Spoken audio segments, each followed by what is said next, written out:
For businesses here in China, a lot of them are saying that they're mostly concerned with the way that President Trump had commented on Hong Kong. So overnight, we heard President Trump speaking to reporters at the White House saying that that protesters are looking for democracy, and unfortunately, some governments don't want democracy. So that was seen as a veiled criticism of Beijing. And one of the big concerns among the authorities here has been that the situation in Hong Kong could somehow become a pressure point in the trade negotiations between the U.S. and China.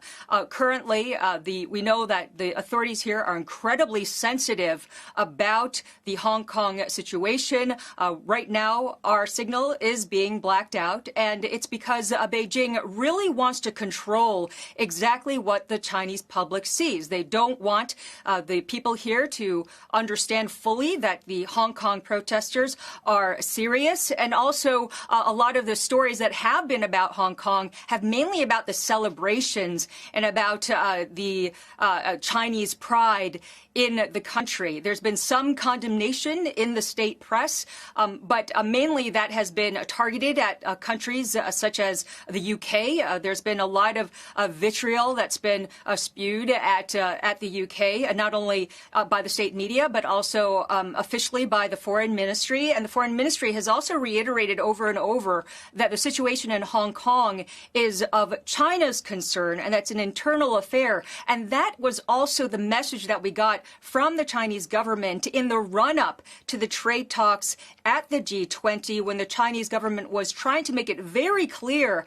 to the U.S. as well as to other countries that this is a situation that should not be discussed outside of China. Guys? Why so much vitriol directed at the U.K.? Is that because they used to be the ones who were in charge in Hong Kong?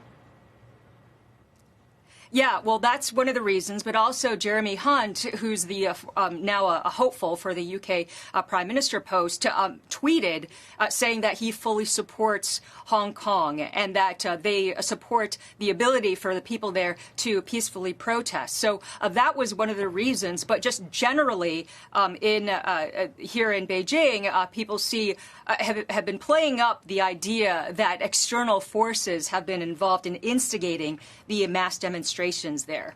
Okay. But it's hard to report and dump the vitriol on the UK without reporting that they are supporting the movements that are afoot in Hong Kong right now. So I guess it becomes a tricky dance, and depends on how much you actually want to report about that if you're trying to cover up the whole thing. Yeah, it is a tricky dance. I think, though, that another point that is important, at least for the business community, is that the folks in Hong Kong within the business community have been eyeing what's going on very, very carefully. A lot of that is because there's a concern that Beijing, if it does decide to crack down on Hong Kong in a way that's seen as undermining the structure here in terms of the one country, two systems, that Hong Kong wouldn't be allowed to operate freely as it has in the past, that would send a very negative signal to the business community, and you could see a lot of the folks in Hong Kong, especially the business elite, deciding to pick up and leave, and that would just be devastating for the financial industry. So far, it hasn't happened yet, but there are a lot of people who have started hedging their bets.